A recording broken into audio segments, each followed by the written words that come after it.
Y cam cyntaf yw gwneud y jeli oren. Dwi'n wastad yn gwneud jeli fy hun. Mae'n blasu llawer neisiach na'r un chi'n brynu yn y siop. Bydd angen rhyw 5 oren mawr melys arnoch chi ar gyfer y rysait yma. Torrwch y croen bant gyda chyllell finiog ac yna thorrwch pob darn mas.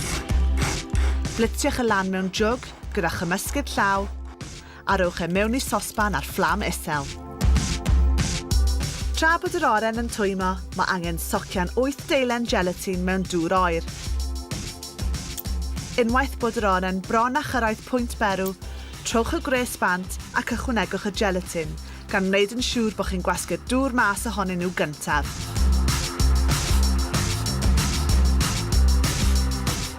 Cymysgwch tan bod y gelatin wedi toddi'n gyfan gwbl, a rhowch y cyfan mewn tin wedi'i leinio dy clingffilm. Bydd hwn angen rhyw awr neu 2 yn yr oergell iddo fe seto. Nawr, mae'n amser I ddechrau gwneud y toes ar gyfer y deisen frau. I wneud y deisen frau, dwi'n rhoi menyn mewn i'r peiriant gyntaf. Siwgr caster. Mae gen I gnau cyll sydd wedi cael ei rostio a'i malu'n fan.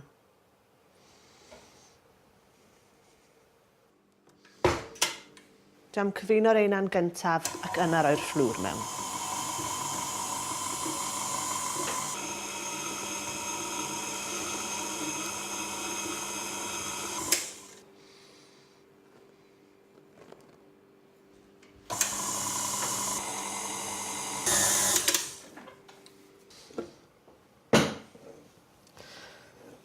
Jyst neud yn siŵr bod popeth wedi cael ei cymysgu mewn.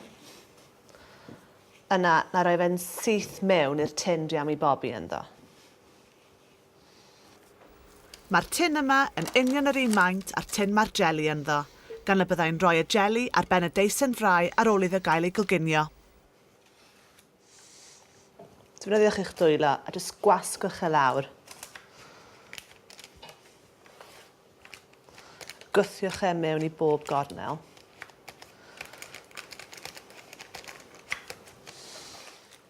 Mae hwn yn anhygoel ar ben ei hunan.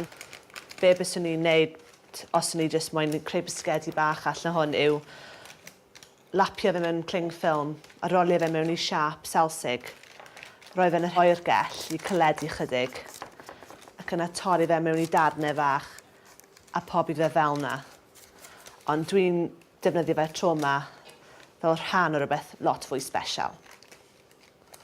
Jyst am defnyddio'r llwy I wneud yn siŵr bod e'n esmwyth ac yn hafal.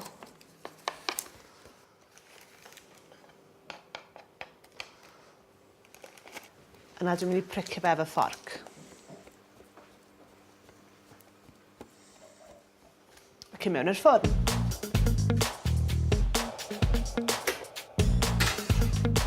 Rhyw 15 I 20 munud ar 180 grad Celsius a bydd y deisen yn barod. Gadewch iddo oeri'n gyfan gwbl cyn rhoi'r cyfan at ei gilydd. Reit, dim ond un peth bach sydd ar ôl I wneud, y ganache siocled. Twymwch hufen dwbl gyda thamed o glwcos hylifog. A'i ychwanegu at siocled sydd wedi dorri'n ddarnau bach. Dwi'n defnyddio siocled tywyll sydd â 60% o goco. Mwy na hynny, a byddai'n blasu'n chwerw. Cymysgwch tan bod ydych chi hylif melfedaidd a chi'n barod I roi'r holl beth at ei gilydd. I ludo'r jeli at y deisen frau, fe fyddai'n brwsio chydig o far maled ar wyneb y deisen.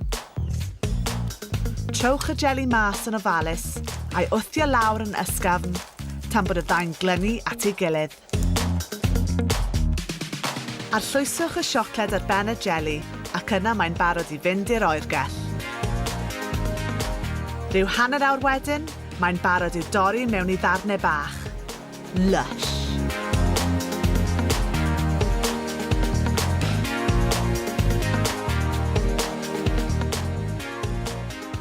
Mae'r merched yn mynd I fwynhau rein.